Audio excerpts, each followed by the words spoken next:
Yeah,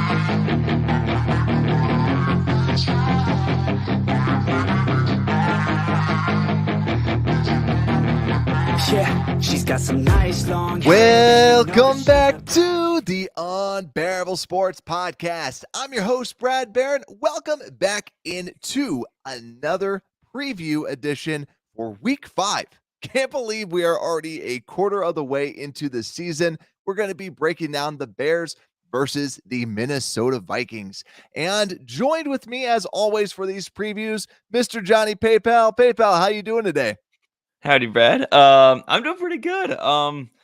Just been a rough week of just a bunch of fantasy football trades, and in this one league, Really? it's just every single time it's just like garbage trades, And I respect the trying to get something out of nothing, I guess, but it's just ridiculous. Everyone's just overvaluing Jalen Hurts, and man, it's hard to trade with some people sometimes and make a deal. I feel like it's very my business classes from college are really coming in handy with fantasy football season. I gotta say too, I saw somebody post this. They're like, maybe draft like fantasy trades wouldn't be as bad if like you weren't trying to screw over the other person. It always Yeah. seems like whenever someone's trying to do a trade, they're always trying to screw them over. Like I like to think the trades that I tried to do, there's a Bears podcast fantasy football league that I'm in, and I thought some pretty good trades.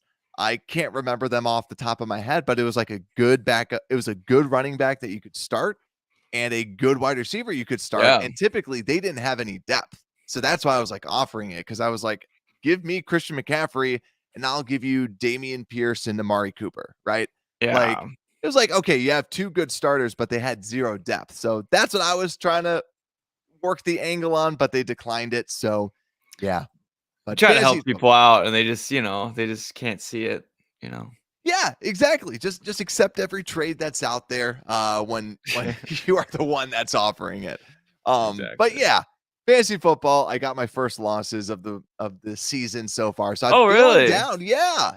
Oh, that's interesting. Oh, Do you that's know who, right. You lost against? God, that's right. I lost to you. I totally forgot. Sock'em totally robots. Yep. Sock'em robots, baby. And there's probably some people that are just saying, we don't care about your fantasy. That's like the whole thing. Like no one cares about other people's fantasy football leagues. But that's where let's get into this.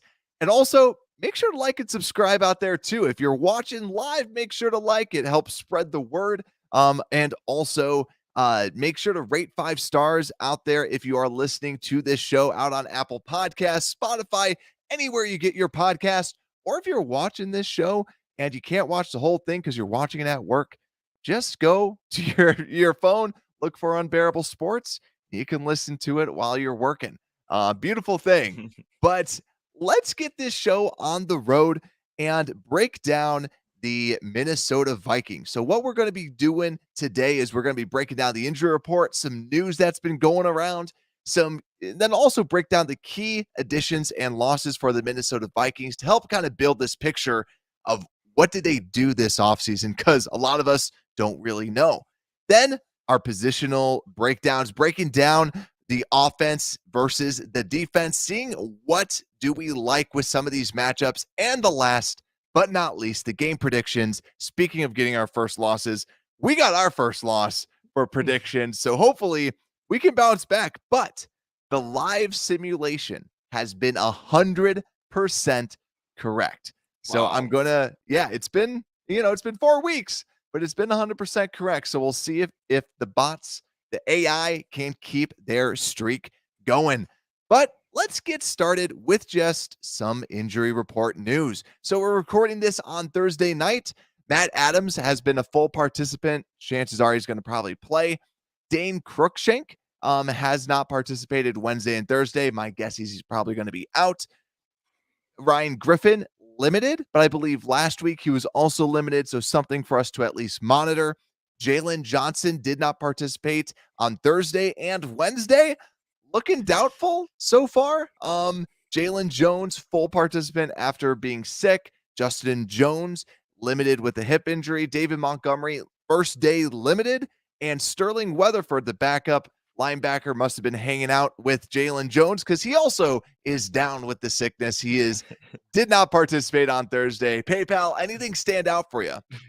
Well, you said down with the sickness, and all I could think of was, is that what band sings that Disturbed? song? Yeah. Disturbed. Yeah, that's all I could think about. But hopefully we can get like a sound bite of this song in this podcast for next injury report. We'll get demonetized. Yeah. But yeah, I think the first thing that stands out is Jaylon Johnson is still injured. I thought he was just gonna be honestly out for like a week. He was injured maybe week 2, I believe. And I just think of Justin Jefferson, and we need someone to cover him. And I remember last year when we had Jaylon Johnson, he just completely just shut down Justin Jefferson. Still like let him to a few receptions, but Justin Jefferson was having 100-yard games, and then he lines up against Jaylon Johnson and gets basically shut out. And lined up against our boy Thomas Graham Jr., who's also not going to be Yes. there too, right? Yes. Oh yeah, completely. And I mean, Jaylon Jones has not looked too bad. That rookie corner that we got, he hasn't looked too bad. He's looking good on special teams. So we'll see who kind of lines up at that outside corner. Are we going to have Gordon out there again if we're not running nickel? We'll see. Jaylon Jones hasn't really disappointed me yet. So hopefully, if we don't have Jaylon Johnson, then at least Jaylon Jones can kind of substitute. Agreed. And I'm also curious just about Ryan Griffin. Still plays a very big role, even as a backup. So he was limited last week, limited this week. So we're going to see if now he's going to be a full participant one of these days and be all ready to go. So then next, what we have is also just David Montgomery, limited. My feeling is that he still isn't going to play. PayPal, any feeling that you have too? Yeah, I'm kind of thinking that, and sorry to bring up my fantasy team, but I'm also thinking about that as a fantasy perspective as well. But yeah, I don't think I feel with how Khalil Herbert has been running the ball, I could see our team not rushing Montgomery, rushing him, figuratively and literally, in a sense, because you don't need to, and why would you want to make the injury worse? So I could see them just sitting him. Agreed. And we've talked about this before. Just let Khalil Herbert do his thing so that you can see what Khalil Herbert is all about, so that you understand what you have next year. Do you have to draft a running back higher than you would to make sure that you have somebody to back him up? Or are you signing somebody as kind of that third down guy, because we've seen that he can't really block too well? But let's go over to the Minnesota Vikings injury report, where, like I said last week, I'm always excited to see what these injury reports look like. And this A+ Minnesota Viking. This is really good. It competes with us. It's purple. It's an actual graphic, unlike a lot of other teams. So Andrew Booth Jr., but actually it wasn't up to date. I just realized. Andrew Booth Jr. limited, Zadarius Smith limited, Cameron Dantzler full participant. Really nobody to pay attention to with this. But Lewis Seen, their starting safety, was placed on IR. And so you're not going to be seeing him out there. They're going to have their backup in. But also, the biggest news, and I really want us to talk about this, PayPal, before we even get into actually, let's wait on the Cody Whitehair, the guard, the offensive line battle for a little bit later. But let's go through just who the Vikings have added real quick. Some of their big additions: Zadarius Smith, Jordan Hicks, the linebacker, Harrison Phillips, the D tackle, Lewis Seen, who is now out, Andrew Booth, who's who's been a corner, Patrick Peterson was re-signed, Chandon Sullivan from the Green Bay Packers, that slot cornerback. And key losses: Michael Pierce, their D tackle, Tyler Conklin, their starting tight end, Anthony Barr, their starting linebacker, Xavier Woods, a safety, Mason Cole, guard center, Everson Griffin as an edge rusher, and Sheldon Richardson, the tackle. So they just kind of retooled, added some people in. Zadarius Smith is someone definitely to watch out for, because he's He's been good.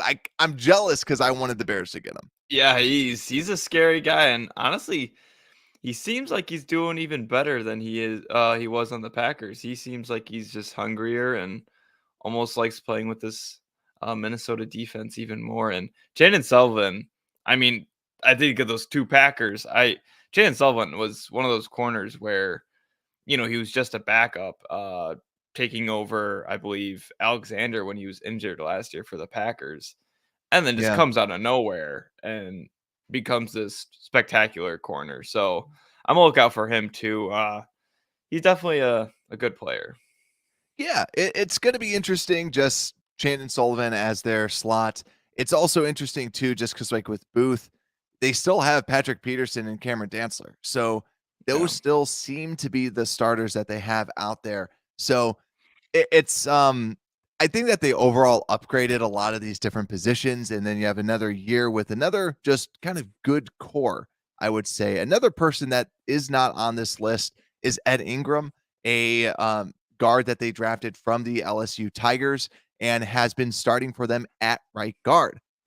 But before we get into our previews for the offense and the defense, we have to break down this offensive line because I saw so much stuff on Twitter today, so many things about who's the left guard, who's the right guard, who's the center, right? Because Cody Whitehair placed on injured reserve.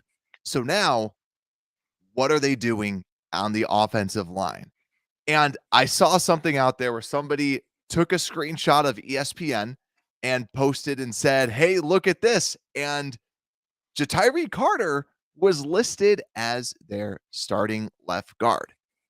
My take, and PayPal, if you don't agree with me, let me know. My take on this is that ESPN is not updating this like crazy. They could have just, my guess, me being somebody who works in IT, chances are the IT person just literally shifted it. It's not like some insider that's going, we got to shift this. Chances are Ja'Tyre Carter is the starting left guard because the person that is coding the website did not want to switch it. Or just like was like, okay, this is the next man up. We're going to wait till some insider actually tells us this person is the starter or this person is most likely going to be that. I don't buy it. It sounds like Ja'Tyre Carter might have been getting some snaps though today at that left guard position. I think I even retweeted something out. Sounds like he got some reps, but I would be shocked if he is the starter. PayPal, who do you think is going to be the starters out there? I think I'd be happy if I saw, we know what the tackles are going to be, but if we went Carter for left guard, Patrick center, and then, Tevin Jenkins. Tevin Jenkins as a right guard. I think Tevin Jenkins has kind of solidified that position, especially with Whitehair going down. I think we kind of know Lucas Patrick is not going to be stealing his job. Lucas Patrick is going to be either the left guard or the center. Who knows? Lucas Patrick has looked great on Wednesday, right? Oh, those Wednesdays. Jenkins just looks terrible on Wednesdays, but then Thursday, Friday, he looks excellent before the game. Yeah, forget game days. It's all about those Wednesdays, man. Yeah, that's when you win football. Yeah. Yeah. But I think for me, I just want to see something different from Mustafar, we like to call him. I just am sick of him. Just all the inside pressures he lets up, all the kind of just unblocked assignments he'll have during pass rushes, and I always think people have him kind of as this guru, or like, okay, he sucks at pass blocking, but at least he's smart. But the last few times, it's like the sacks are because he's not playing smart. Like he's missing assignments. It's not because he's not blocking well. So I'm excited to see something different, and I want Lucas Patrick, being that veteran who actually is probably smarter and probably knows the game better, actually be that center position. Yeah, friend of the show, Clay Harbor, he was talking about like on actually on Kenneth Davis, another friend of the show's Under Center podcast. They were talking and he said how to him Mustapher the way that like he just didn't understand that people were switching. Like the blitz that they sent, Yeah. he was like, that is like the only thing that they could really do to you. But it just tricked him. It threw him off and he just didn't know what to do. And yeah, like to your point, he just wasn't playing smart.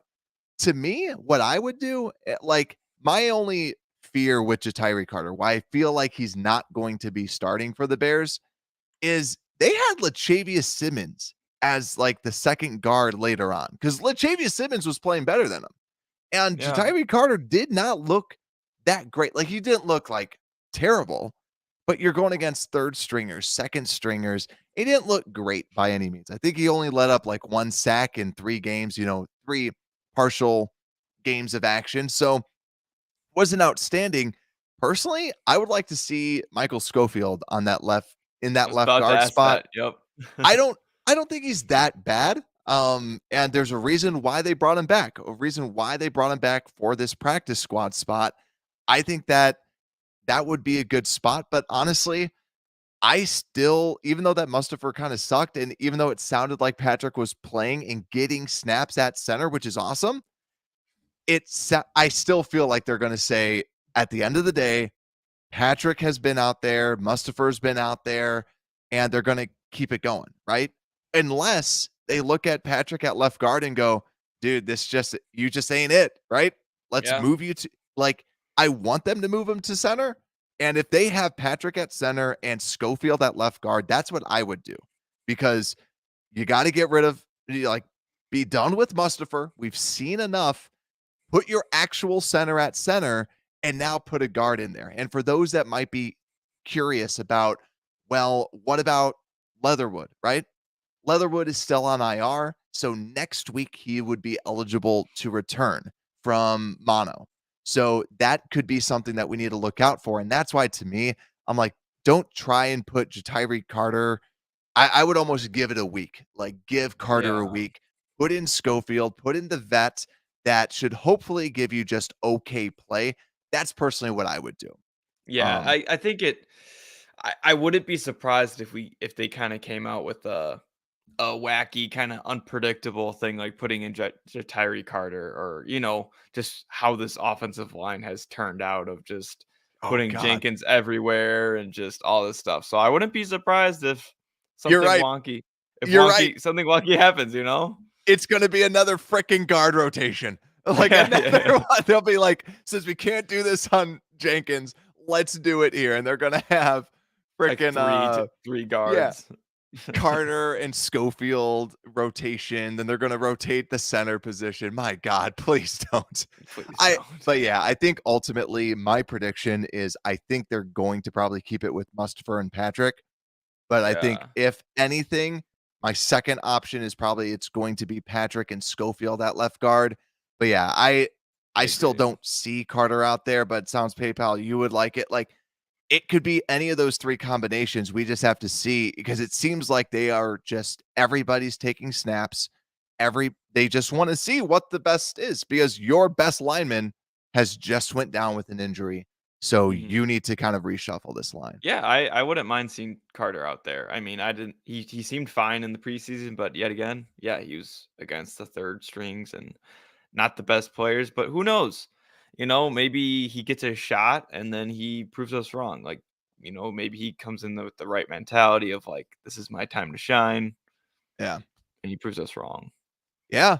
So we shall see. It will be interesting, but let's now finally get into this Bears offense versus this opposing Vikings defense. So first off, the Bears come in with a offensive DVO rank of 29. Not too great. Yeah. 32nd ranked passing offense. Doesn't shock any of us.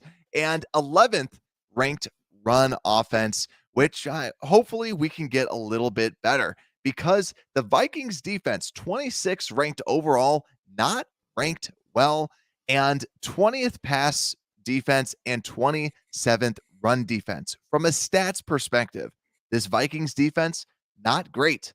They are 7th in most passing yards allowed with 1,054. So they let up a lot of passing yards. And from a rushing perspective, they let up the 10th most with 524. So not great. These guys, this is a bad defense. This isn't the Mike Zimmer coach defense that we're accustomed to, but there's still a good handful of players out there that we should be aware of at least. And last little nugget that I'm going to throw out here, and I'm sorry if I steal this from you, PayPal, but the Minnesota Vikings come in with 1, 2, 3, 4, 5, 6, the sixth least blitz heavy team out there with a 18.2% blitz. So it looks favorable Phew.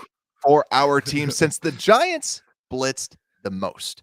Yeah. So, and we know how that went. 6 sacks for the day for the Giants.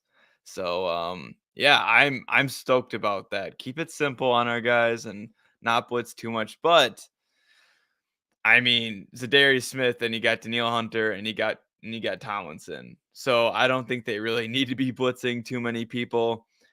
I think that's the first thing that just comes to my mind is those three guys up front. And how are we going to adjust and how are we going to block these guys and, play our game against them? We'll see. I mean, we have faced great all-pro linemen, so I think our tackles are ready for it. The key is Justin Fields. I think we've seen a little bit of progress every single week.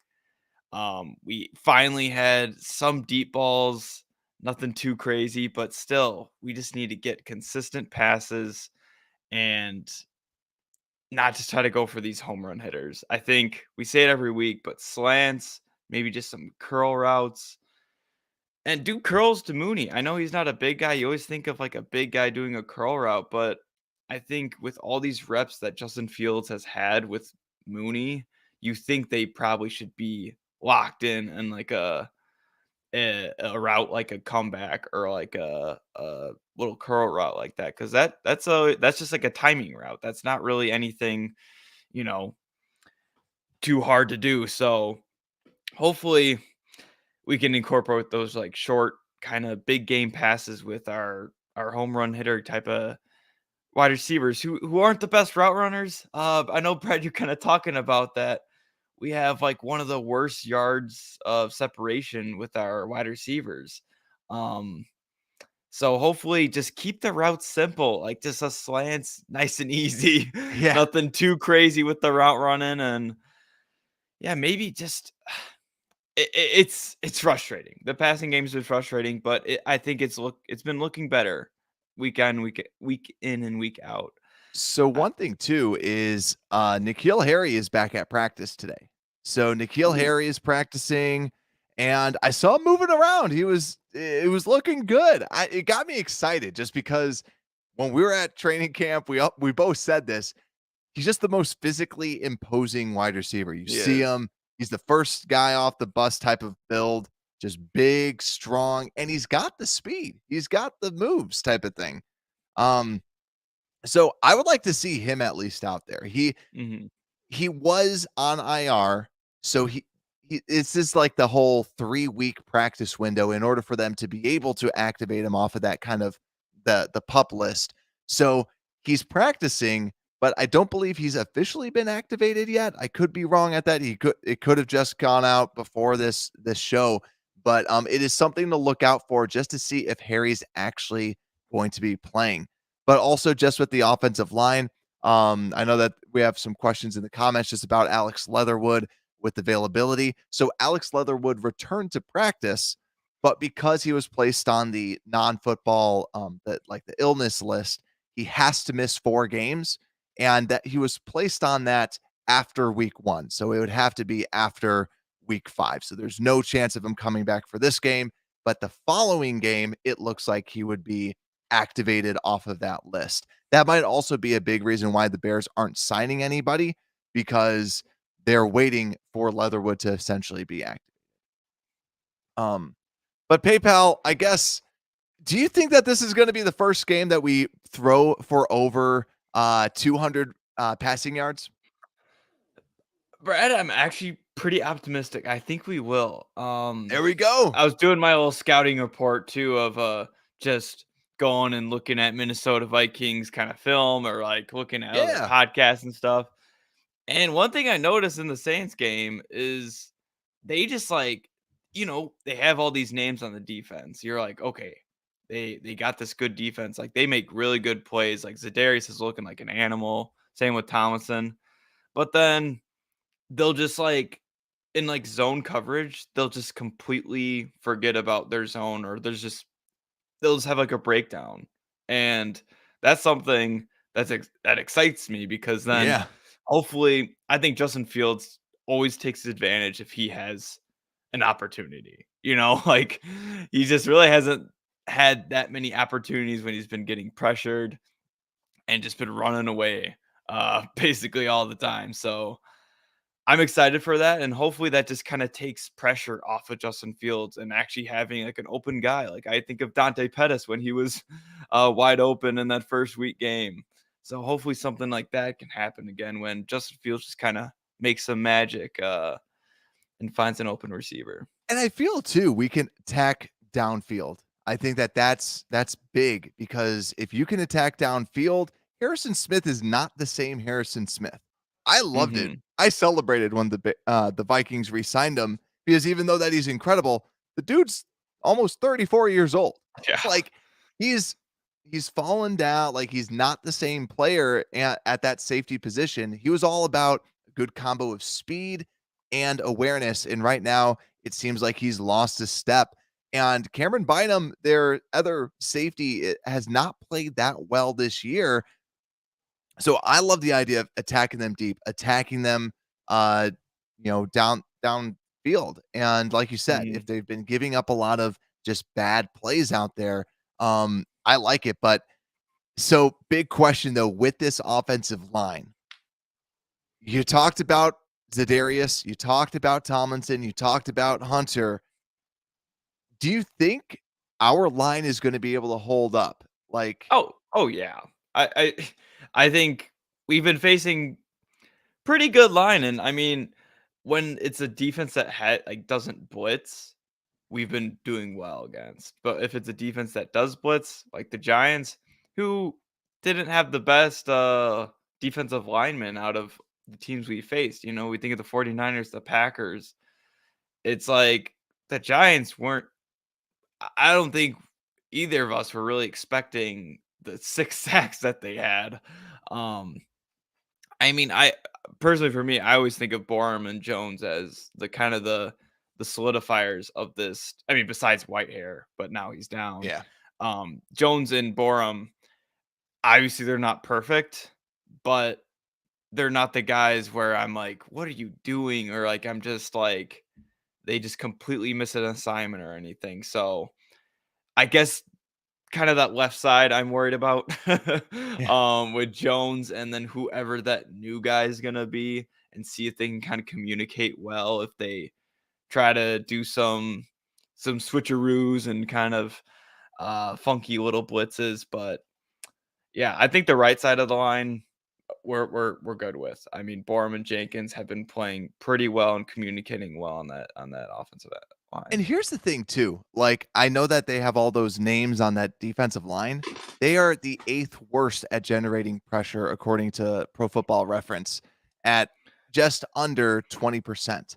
So if you're curious, like, I believe, are better. Let me just double check. Yeah, we have one of the best pressure percentages from a defense perspective. So that's hits, sacks, pressures, like just hurrying the ball up. So they aren't doing that great of a job at pressuring the quarterback. So I like this matchup essentially, but at the same time Mhm. too, people could really get their best games against us. But I also like that they're not blitzing. This always puts pressure on their defensive coordinator. Are you actually going to blitz us because we weren't able to handle it? And also, I totally forgot about this because I saw this kind of come up. Someone mentioned this in like on Twitter and also just in the comments as well. Riley Reef. Riley Reef would be interesting. He's never played guard before in ever. And it would be interesting to see him at left tackle or at left guard at least, because I don't think you want to move Jones. I don't think you want to move Borum. Um, I would say, yeah, give them a shot. But otherwise, Schofield to me, I still like Schofield as like the best option. But we'll see how they hold up. But PayPal, I am curious about this for you. Is this maybe the first time that the Bears passing offense has the advantage? Is that what that's what it's feeling like right now? So don't let me down with this. Nah, Brad, I still can't. I still can't do it. I mean, what we are. I always see all the stats every single week now of, Justin Fields has as many passing yards, or the entire Chicago Bears team has as many passing yards as like Tyreek Hill, or like, all those kind of like stats that make you depressed as a Bears fan.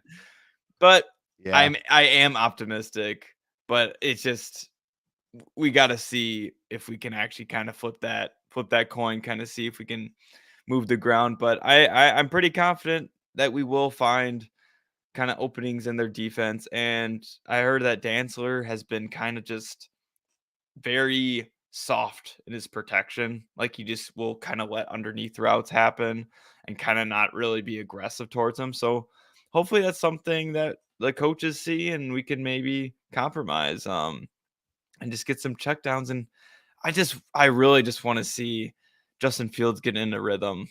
That's all I want. And we just haven't seen that since, I mean, preseason, maybe week 1.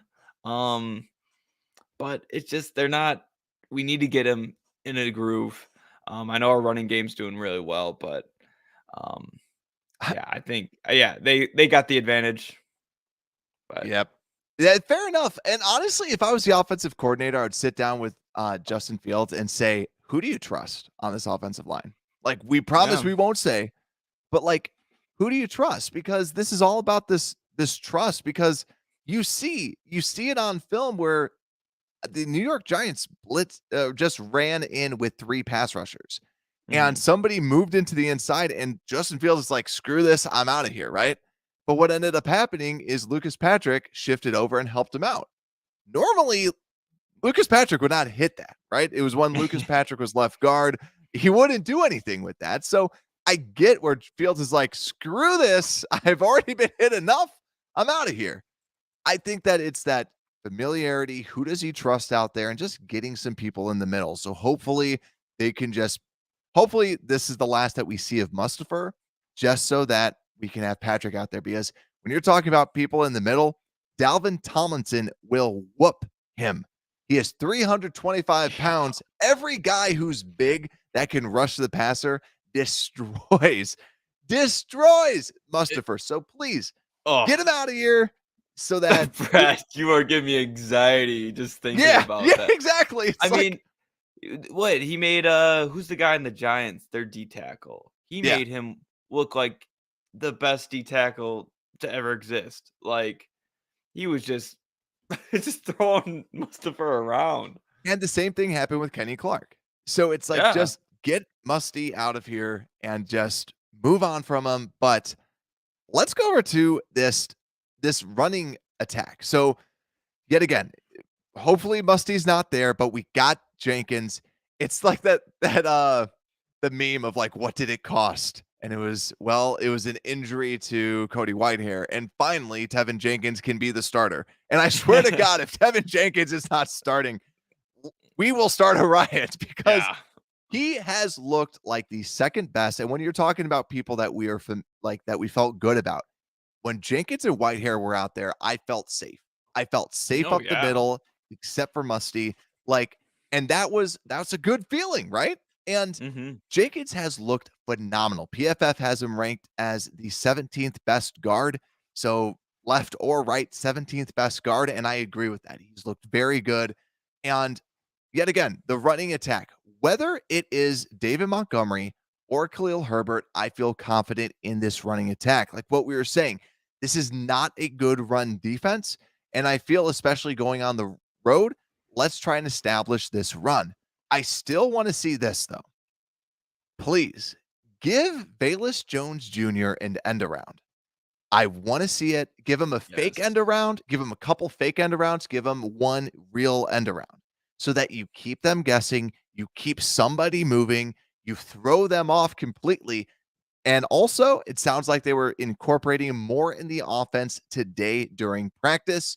So that is good to see. And honestly, since PayPal, I'm sorry that I gave you anxiety about Musty, but going a little bit back to the passing game, I just want to see these wide receivers like kind of quote unquote full strength, even though that Byron Pringle's not around, with N'Keal Harry, with Velus Jones Jr. I want to see what these guys look like. So that's what I'm excited about. But going back to the actual running attack, this running attack is going to be good. I don't see any issues because yes, they have the bodies, but they haven't been stopping the run. So to me, keep feeding the beast, whoever the beast is back there, except if that person's name is Treston Ebner. Please stop giving him the ball. Give it to Darrington Evans, man. Like Treston Ebner has not looked good. Evans is a reliable guy. I would love to see Schofield and Evans be elevated to the active roster. And honestly, I'd rather see Evans out there because Evans seems more reliable, more seasoned, and just a solid player. To me, I liked him. Just give the ball to Evans a little bit more. That might be a hot take, but I agree, Brad. I mean, I think what we've proven with this offensive line and just running game too is just like I just want to see people that actually like work. If there's someone that I don't really like, it's just this is the time to just try new things. Like we're not going to be a playoff team. Just try new things. I want to see how everything works out with like Darrington Evans looked amazing. Well, not amazing, great in the preseason. Yeah. Give him a chance, give him the ball. Treston Ebner has just showed that he fills his shoes with concrete whenever he runs the ball. It just looks slow. It just looks choppy. It doesn't look like the playmaker that we drafted. You put on his tape, then you put on his NFL tape, doesn't look the same. And I think he's averaged under 4 yards a carry every game that he's played in for this. So he hasn't looked comfortable out there. See what Evans has, and also the running backs have not looked good in pass protection. But going back to the running game, my key is Mr. Blasingame, Mr. Blasingame. Anytime he's out there, you're like, something good's gonna happen. Whatever it is, the dude can play. Thank God we have a fullback because Blasingame just plows people over. I love it. And it's just so much. It's awesome to watch. But I think overall, though, the story, or first off, I'm just going to give my prediction or my who has the edge. It's the Bears running game. It's kind of same thing week in, week out. I still give it to the Bears. Bad run defense versus good running offense. You got to give it to us. But the story of the game will be that line. So that's where, to me, renewable out here, Schofield and Reef do nothing for us going forward. I agree with that. But at the same time, too, to me, I see this maybe as a one game type of situation, right? Because if Leatherwood's coming back and if they feel confident with them, then just kind of keep that out there. Because to Tyree Carter, what you don't want to do is you don't want to just, to me, I wouldn't want to throw him to the wolves, right? Now you have your hopefully your franchise quarterback behind a 5th rounder and a 6th rounder out there on the offensive line. That's what I get a little bit nervous about. But that is a very good point. So we shall see. Offense.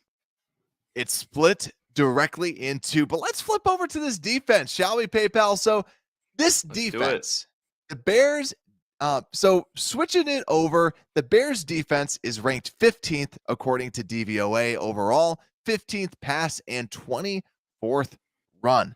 I don't agree with this one bit.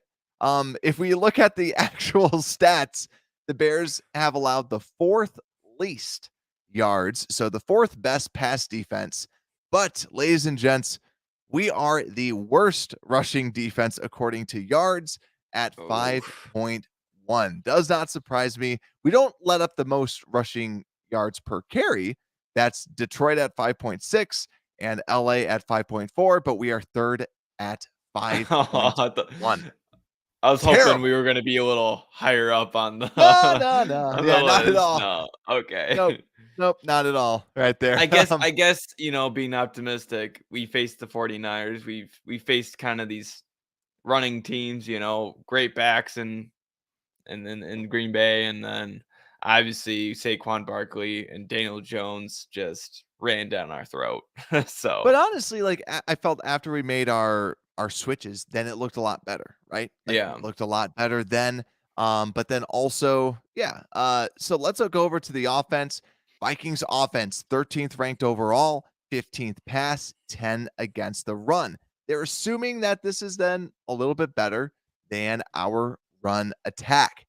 But yet again, you have Dalvin Cook, you have Kirk Cousins, all the familiar names that everybody knows out there. PayPal, you have this run defense versus Dalvin Cook. How are you feeling about this? I mean, Brad, we kind of just got set up. I mean, we have not looked good on the running defense end of things. It just things just haven't really changed, you know? It's like we'll just miss tackles and then Eddie Jackson will just come from behind and be the only guy to actually tackle the running back. Um and it's frustrating, you know, and it's Oh usually yeah. just our safeties, just Brisker, Jackson are going to be making the tackles. Brad, for me, I don't know what needs to be changed. I don't know if there's like I don't know. I think we worked a little bit better last week with kind of keeping the run inside. That was kind of seemed like as an emphasis and um, kind of not letting those edge runs happen. And I forgot what the term that Coach Eberflus Yeah. brought up Cup. was kind of like the cupping. Yeah. Yeah. Um, and that seemed like though it was kind of implemented a little bit more last week, but this week, hopefully, it's just kind of just play tough or something. I don't know, Brad. I don't know what if you have any answers to it, but right now I'm kind of Yeah. not It optimistic. yeah, it's like your alarm's going off or something Yeah, I in your know. head. Yeah, almost like, geez, what Yeah, the heck is that? yeah. So your fries are ready if anybody Yeah. else Oh heard my that. gosh. But yeah, this goes back to what Renewable said earlier on. Quinn needs to get that trade value up because yeah, when you talk about the overall what has not been working with this rushing attack, it's been actually towards Quinn, it's been on those outside spots. And I Hmm. also saw I need to pick up this stat. I forgot where I saw this. I was looking through a whole bunch of stats. I'm like, "Oh, that's really interesting." That man, I wish I remembered where it was from, but it was they estimated a little over 7 yards a carry when people would run it at Robert Quinn. I saw it like Wow. at that right end spot. So I've been trashing Muhammad. Al Qadim Muhammad all the time, but it's that other side that nothing is happening. And the scary part about that too, that's also usually where Roquan Smith is as well. And they're getting a lot of yards out there. So it's not looking pretty for us, or actually maybe sometimes Morrow's out there. They like to switch around a little bit, but it's going to be difficult. They're going to have to play disciplined football. I think that's what it boils down to is discipline. Like Hmm. don't have uh, uh, don't have Muhammad out there as much, and it kind of goes back to that have your younger players play more on that edge. And Robert Quinn has not been good. He's been terrible. He's been really bad. He's got 1 sack against Yash Nijman. Like, yes, he's been going against good players, but it's just not been good. And yeah, I'm looking at his PFF grade, 97th out of 100 out of run defense. So the grade reflects it as well. Just has not, he's never been a known for his run defense, but we need that. But yeah, I just feel it's the tackling, it's just playing your spot that we really have to focus in on. Yeah, I agree, and I hope I don't jinx myself, but I hope this is a game that we are not looking back and being like, "Gosh, I wish we had Akeem Hicks right now."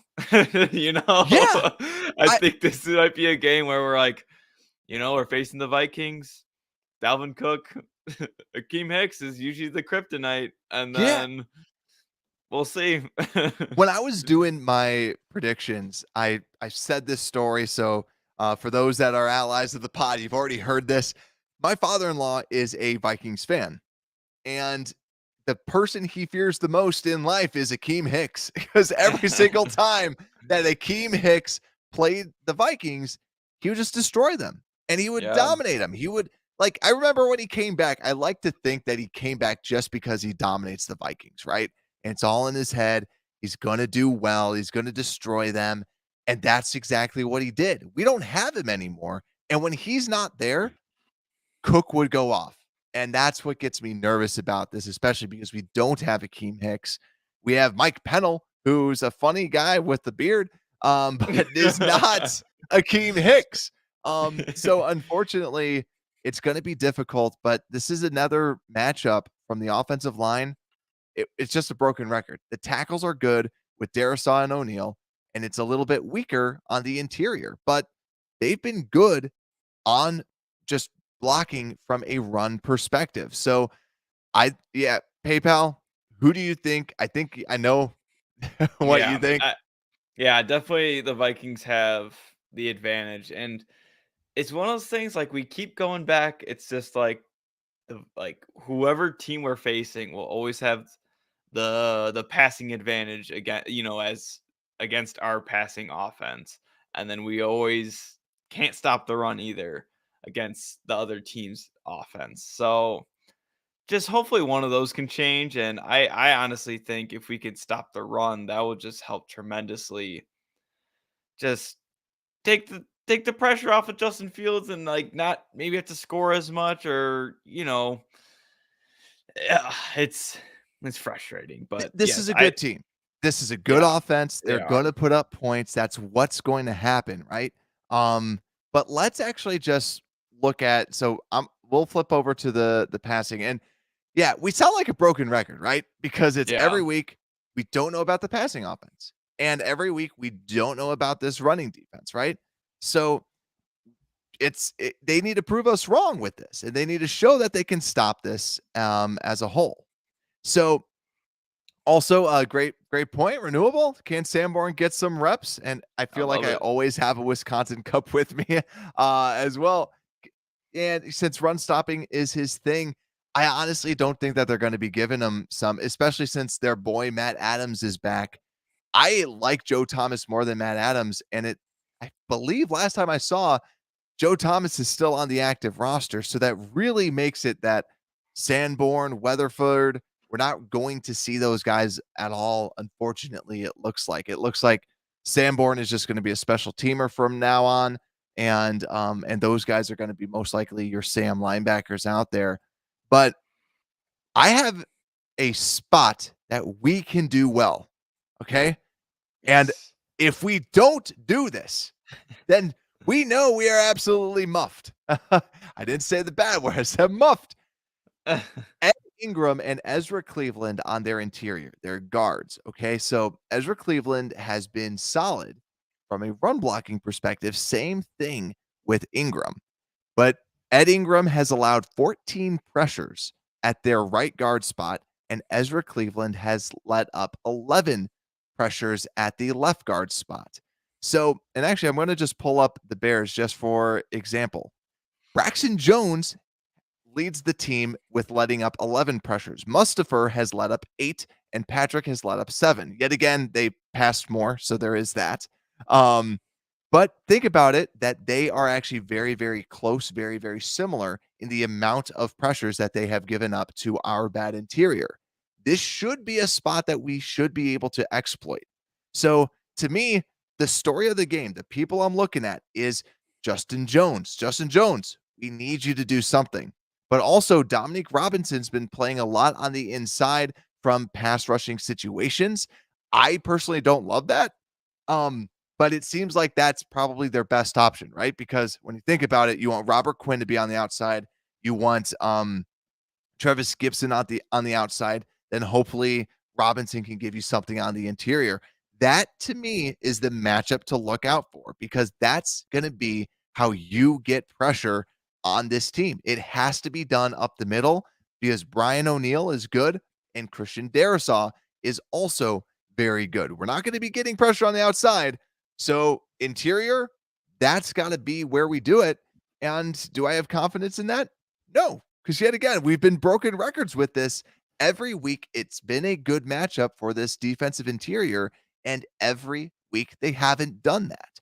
So hopefully we're seeing more out of Robinson on that interior and being a third down rusher, because then hopefully a good player like a Robinson can at least generate something. But besides that, Bradbury, their center, has given up 8 pressures. But yeah, Brian O'Neill 8 and Darisaw 8 or with 7, which is very good at that outside tackle position. Yeah, Brad, that passing game. Um, I think the key is those pressures because I was doing my research, and one of the things is Kirk Cousins, when he gets pressured, if he has one mistake, he gets in his head and he just falls apart. We all know how Kirk Cousins is. If he's on prime time, he is the worst quarterback. Never bet on him, never do anything with him if he's in prime time. He is not going to do well. So if we can generate more pressure on him, just kind of in the pass rushing game, or hopefully we can get another turnover by Eddie Jackson. That might be asking too much. That's like he has the most interceptions in the whole NFC. So we'll see if he can keep that up. But I think the key is kind of start off early and kind of generate this pressure early on this offense, and especially Kirk Cousins, because we just got to get in his head and kind of get him nervous and kind of rattled. My feeling, I would surprise them with some blitzes. They're probably not Yeah. expecting a blitz, and I would blitz up the middle, right? Like that's their weak spot. That's where you want to hit. So blitz up the middle. My only frustration is I feel like this is going to be another game where our edges, our interior doesn't do much. So try and create something. Send Roquan, right? Yet again, have Roquan earn that money. Have Roquan show why he thinks he's the best linebacker in the NFL when he isn't. And have him try and prove you wrong, right? But let's actually go to the kind of this coverage. Like, I think that we should be able to blitz. I think we'll be able to kind of create some mismatches with that. Even though that we have Jaylon Jones, undrafted rookie free agent, and Kyler Gordon, who has been struggling, this pass defense does not let a lot up. And yes, they might be running it on us a lot, but our eyes don't deceive us. Like when people pass against us, stuff doesn't happen. Like, it seems like it's a well-coached pass defense where everyone's in their right spots, everybody's playing well. Kindle Vildor has been playing decent, but we're going against Justin Jefferson. We're going against Adam Thielen. Adam Thielen, not the same guy, but it's something definitely to be looking out for. And I think if Jaylon Johnson's out there, I feel very comfortable, right? Because you feel good on your outside. I'd send Kyler Gordon on a blitz, honestly. Like, Yeah. he likes to blitz. Have him blitz, right? Have him fly off the edge and have Eddie Jackson, your best player on defense. That's right. Suck it, Roquan Smith. Eddie Jackson, have Jackson come down and play some coverage, right? Yeah. He could kind of do that from a slot perspective. I like the idea of doing something like that because, guys, our safeties, we're keep things in front of you. I like what we're doing with Brisker and Jackson, and this pass defense has given us a lot of confidence. This is probably the best duo that they've seen because Giants didn't have anybody, Packers didn't have anybody, so they're seeing, and then 49ers was in a rainstorm. So this is going to be the most talent that they've seen like in a legit game, and also it's in a dome. So no weather. This is going to be a great opportunity for them to kind of show what they're capable of. So I like this. I like this matchup, even though that they're very, very good. I think that we should be able to do something because this pass defense has looked solid. Yeah. So are you giving them the advantage, Brad? I mean, So even though that I like the coverage, I'm not giving it to the Bears though, because I oh, don't trust this pass rush. I don't. yeah. Like I I agree. don't. I Like agree. I think that's why we have to blitz. It's like we looked terrible last game. I mean, we were confident in our pass rush the first week, but maybe that's because they didn't know who Demarcus Robinson was. They didn't know what moves Travis Gibson does. It's like all this new stuff is kind of coming out, and then players watch a little bit of film and like, okay, this is what he does. All right, easy fix. This is how you play against this type of pass rush, Yeah. We had Dominique Robinson with 2, then we had Travis Gibson with 2, and then we haven't seen that. So, and you're expecting your backups to get sacks. That's where it's sad, right? Like we're not seeing Robert Quinn get the sacks. We're not seeing Al-Qadim Muhammad even get close to getting any sacks. Like we need to see that out there. And so it might sound very pessimistic, but it's realistic, right? Because the pressure's not getting home, especially from the interior, especially like nothing's happening at that interior spot. That was what I said was like the worst group that we had, and they're showing it with flying colors right about now. And Armon Watts, come in, right? I would play Armon Watts more. I would say like this is your payback game. Come back and show, this is what I'm capable of. You guys got rid of me because I'm not a 3-4 guy. I'm going to play in that 3 tech and I'm going to get some sacks. So whoever's hungry, I want them out there. Brad, with that, I mean, should we play Amir Smith-Marset then at the wide receiver spot? I forgot he's on the team. Yeah, I know, me too. I looked at the depth chart. I'm like, oh, forgot he's on the team. Like he doesn't kick return, he doesn't punt return. He's on, like I said, I was like, oh yeah, it's that guy. Yeah, he's got a cool name, but I mean, we'll see. Maybe he has a revenge game too. I mean, who knows? I guarantee you he's probably going to be inactive. He's going to be on that inactive list when it's coming into the game. Like, but so overall, the edge is over to the Minnesota Vikings. So PayPal, we've gone through the offense and we have gone through the defense. It is time for the special teams review. Anything with the special teams review? I can tell you one thing. What? Bayless Jones, hold on to the ball. And I know that it's just that one thing. Bayless needs to come back and he needs to show what he's capable of, show that he's competent, show why the Bears wanted to take a flyer on him, why he was like one of the best return men in the SEC. Prove everybody wrong. Come back out here and just have everybody forget about the drop and show them what you are capable of. So that's my feeling.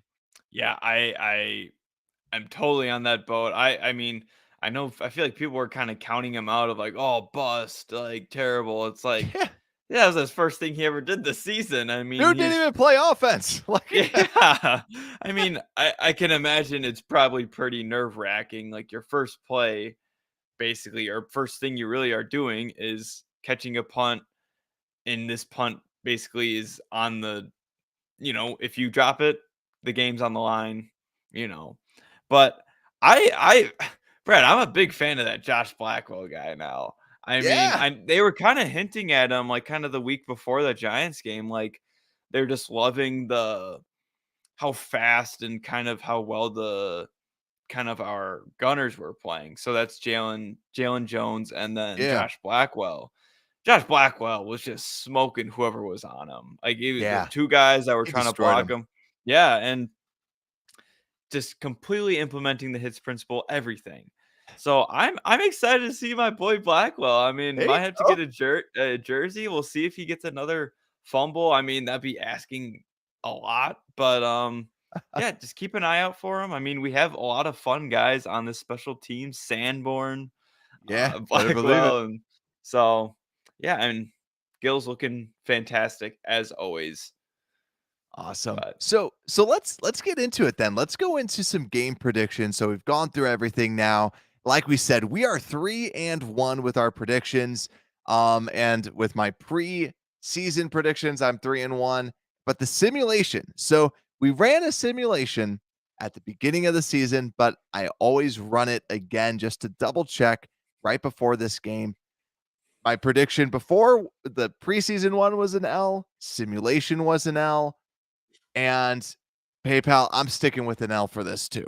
I don't see the Bears winning this. When you're going to US Bank Stadium, I like the idea of getting someone in a dome, seeing how Fields plays. And if Fields plays well in the dome, man, just have us move already, right? Let's move to Arlington Heights. Let's do this now. Like, let's get out of here.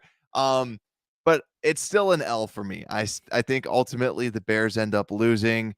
I'm going to go. I think it's going to be probably high scoring. I think it's going to be like 27. Oh God, I don't want to say 17. But it feels like 17. I'm going to say 27-20. But Yeah. 17 is like kind of calling me. This is a good team. I think that the Vikings, since they have a lot of players, people see this game as let's all play a little bit better, right? I see ultimately this is going to be an L, and I hope that we can stay competitive. And I hope, yet again, you're hoping that the offensive line plays better. You're hoping that the wide receivers get open. You're hoping that all this stuff happens, but we just got to see it, right? So, but my bold prediction, if I do have to say a bold prediction, oh gosh, let's go. Justin Fields throws for over 200 yards. It shouldn't be a bold prediction, but it is. Yeah, it sadly is. I think that, and let's go with, dare I say, two touchdowns from Fields, and over 200 yards. Wow. So I think have a game, young yeah, fella. I want to say that Fields has a good game, but we end up losing. So, okay. But PayPal, what do you have? So, Brad, I was just kind of thinking about it. And I mean, I've seen that we've had the same guesses every single time. So I think I'm going to change it up a little bit. Okay. And I'm saying that the Bears are going to win. I'm going against the simulation. I'm going against the prediction. I'm going against your guess. Going against the Bears me, are going to win. yes. Yeah, I think the Bears are going to win 23-20.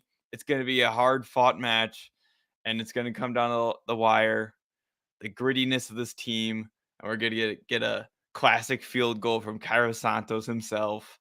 Ooh, game winner? Yeah, game winner by Cairo Santos in the dome. After the Vikings just got lucky last game and got a double doink from Will Lutz, I believe. I've been hearing the behind the enemy lines of looking at these Vikings kind of podcasts and viewers and stuff, and they just didn't seem very confident in this team, in this Vikings team. They're saying that they're kind of a fluke 3-1 team. I mean, they're 3-1. They kind of have these big names on their team, but they think that give that man a spotted cow for sure. They've been looking not very well coached, I would say. Like they have all those pieces, but they're just not looking synchronized. Kirk Cousins will just be very spotty. Like he gave the Vikings a game-winning drive last week, but like besides that, he did not look good. It's Dalvin Cook, but he only averaged like 3.5 yards a carry. So I think we can give them a run for their money, and hopefully this is the game where, I mean, we've been saying it, Justin Fields could maybe make a dent in this passing defense that doesn't look very good. They look kind of spotty. Like we'll say it again. Hopefully this is they look spotty. So we'll see. Okay. You made good points. So I got to go with that. Like that makes a lot of sense. And it does feel that way too, honestly, like that you say it, they have good players, but it doesn't seem like it's coming together, right? Like they whooped up on the Packers. It seemed more like the Packers had a lot of mishaps that were going on, right? Like mishaps in coverage. That's just week one Packers, week one Packers. Exactly. Week one does some crazy stuff to you. So maybe we get the Packers week one next year. Like we need to request that. So week one does crazy stuff. So overall though, that does make sense. So I hope that I am absolutely wrong and you are correct, because that would be great. But let's go over to the simulation. So this is now becoming one of my favorite things. We're using quarter4.io to kind of test this out. I got this up. Bears away, Vikings at home. Let's see the simulation. So I looked before and they favor the Vikings, but this is going to be a simulation. So drum roll for what? Oh my gosh! Oh, No way! No way! The Bears simulation never lies, Brad. The 55 simulation never point- lies. It does not lie. It hasn't been wrong yet. It changed its answer. Let's go. Bears win 55.9% of the simulations, and Vikings lose. So 44.1% win for the Vikings. Let's go. Let's Let's go. I told you it's go. gonna be a tight game, but the Bears will come out on top. That's basically what that says right there. So Yeah, 55.9 is not bad. So Yeah. that's because I was just going to say, like, their forecast had Vikings with a 77% chance of winning. But hey, when we run the simulation's giving us the dub. Let's go. Let's So go. Bears 55.9% chance of winning. I am all aboard that hype train. Let's go. That's the way to end this show. Bears, the simulation, you and the simulation going against me.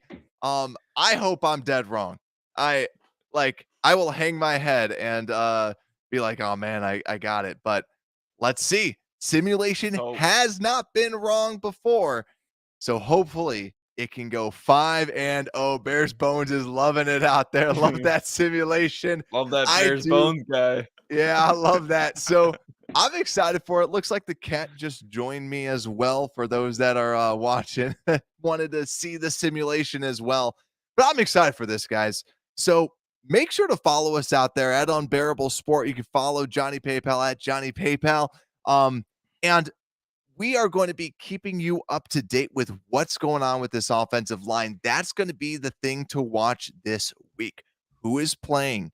Who's going to be out there? And hope, and just like say a prayer, like whether you're religious or not, say a prayer, say whatever you got to do, that Mustafa is not going to be out there on Sunday because I just want to see something out there. I want to see the future, the 2-year future that is Lucas Patrick at that center position. Let's see how that goes down. I'm excited for it, and make sure to like and subscribe if you're watching out there on YouTube. But and last but not least, Unbearable Sports Podcast, we're out.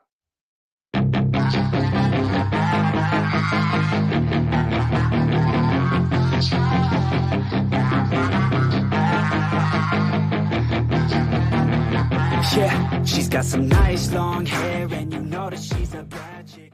Thank you for listening to this Belly Up Sports Podcast Network product. Some said we go belly up, so we made it our name, and we're still here.